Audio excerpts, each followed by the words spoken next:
আমার ভাইয়েরা এইদিকে একটু খেয়াল করবেন, মনোযোগ সহকারে কথাগুলো শুনবেন। বৃদ্ধ বাবাজিরা এইদিকে একটু খেয়াল করবেন। আল্লাহ পাক রব্বুল আলামিন পবিত্র কোরআনের মধ্যে জানিয়ে দিলেন, ওয়ামা খালাকতুল জিন্না ওয়াল ইনসা ইল্লা লিয়াবুদুন। আমি মানব জাতিকে এবং জিন জাতিকে অন্য কোনো উদ্দেশ্য নিয়ে সৃষ্টি করিনি, শুধুমাত্র কেবলমাত্র একমাত্র আমার ইবাদতের জন্যই আমি বান্দাদেরকে সৃষ্টি করেছি। মানব এবং জিন সৃষ্টি করার পিছনে আমার অন্য কোনো উদ্দেশ্য নেই, শুধুমাত্র তারা একমাত্র আমার ইবাদত করবে।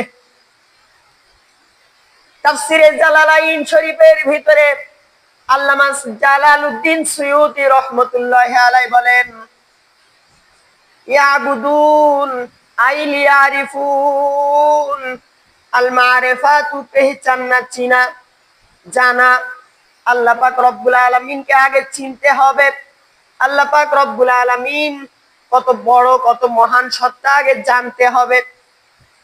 আপনি যদি প্রধানমন্ত্রী সম্পর্কে না জানেন যে ইনি হলো আমাদের দেশের প্রধানমন্ত্রী, তাহলে আপনি তাকে সম্মান করতে পারবেন না।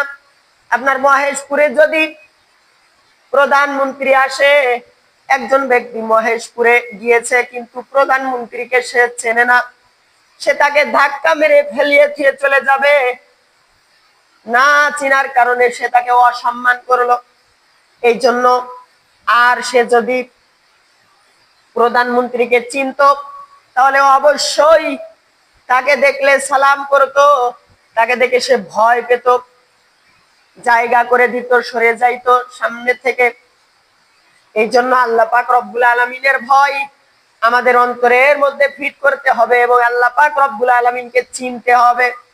আল্লাহ পাক রব্বুল আলামিন কত বড় মহান সত্তা, এগুলো আমাদেরকে আগে জানতে হবে।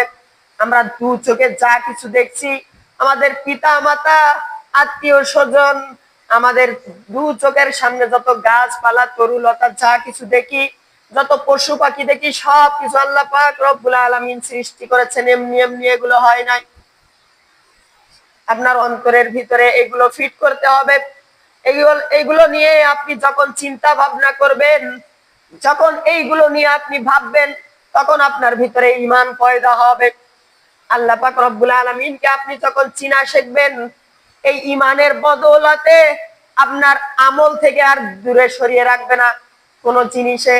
না দুনিয়ার কোনো শক্তি, দুনিয়ার টাকা পয়সা, অর্থ সম্পদ, না কোনো অন্য কোনো শক্তি আপনাকে সে দমিয়ে রাখতে পারবে না, আপনাকে থামিয়ে রাখতে পারবে না। এই জন্য আল্লাহ পাক রব্বুল আলামিনের ভয় আগে আমাদের অন্তরে নিয়ে আসতে হবে।